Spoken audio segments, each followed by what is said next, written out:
എന്തേ മുഖ്യമന്ത്രി ഇത്രയും ദിവസമായിട്ട് ഇതിനെക്കുറിച്ച് അക്ഷരം മിണ്ടുന്നില്ല?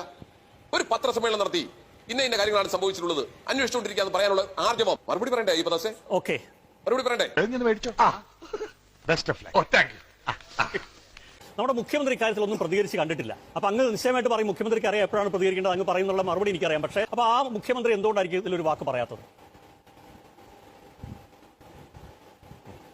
അല്ല, അങ്ങ് എന്റെ ഉത്തരം അങ്ങ് പറയണ്ട. കാരണം ഇതുപോലെ ഒരു കൊല്ലമായിട്ട് നമ്മൾ ചർച്ച ചെയ്ത വലിയൊരു വിഷയം ഉണ്ടായിരുന്നു, മുഖ്യമന്ത്രിയുടെ മകളുമായി ബന്ധപ്പെട്ടുകൊണ്ടാണ്. അതിലും താങ്കളും ഇതേ കോൺഗ്രസിന്റെ പ്രതിനിധിയും പലതവണ എന്നോട് ചോദ്യം ചോദിച്ചിട്ടുണ്ട്, എന്തുകൊണ്ടാണ് മുഖ്യമന്ത്രി പ്രതികരിക്കാത്ത? അന്ന് ഞങ്ങൾ പറഞ്ഞു കൃത്യമായി പ്രതികരിക്കേണ്ട സമയത്ത് മുഖ്യമന്ത്രി പ്രതികരിക്കും. ഇപ്പൊ ഇന്നലെ സുപ്രീം കോടതി വലിയൊരു പ്രതികരണം നടത്തി. എന്താണ്? ഇത്തരത്തിലുള്ള രാഷ്ട്രീയപരമായിട്ടുള്ള യുദ്ധങ്ങൾ ജനങ്ങൾക്കിടയിലാണ് നടത്തേണ്ടത്.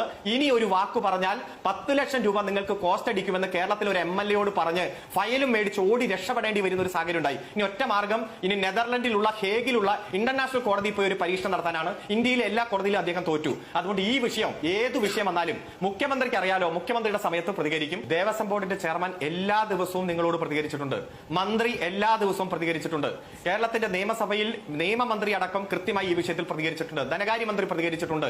ഇതിൽ ഒരു അടിയന്തര പ്രമേയം വന്നാൽ സ്വാഭാവികമായിട്ട് അല്ലെങ്കിൽ മറ്റെന്തെങ്കിലും വിഷയം വന്നാൽ മുഖ്യമന്ത്രി നിയമസഭയ്ക്കകത്ത് തന്നെ പ്രതികരിച്ചാൽ, ഇതിലൊന്നും പ്രതികരിക്കുന്ന കാര്യത്തിലോ നടപടിയെടുക്കുന്ന കാര്യത്തിലോ അന്വേഷിക്കുന്ന കാര്യത്തിലോ LDF ഗവൺമെന്റിന് ഒരു മടിയില്ല.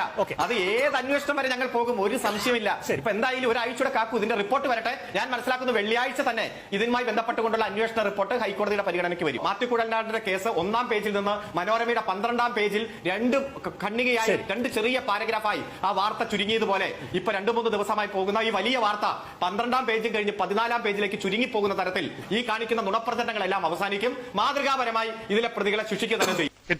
മുതലും പലിശ ചേർത്ത് കിട്ടി. ആരും കണ്ടില്ല. വാ.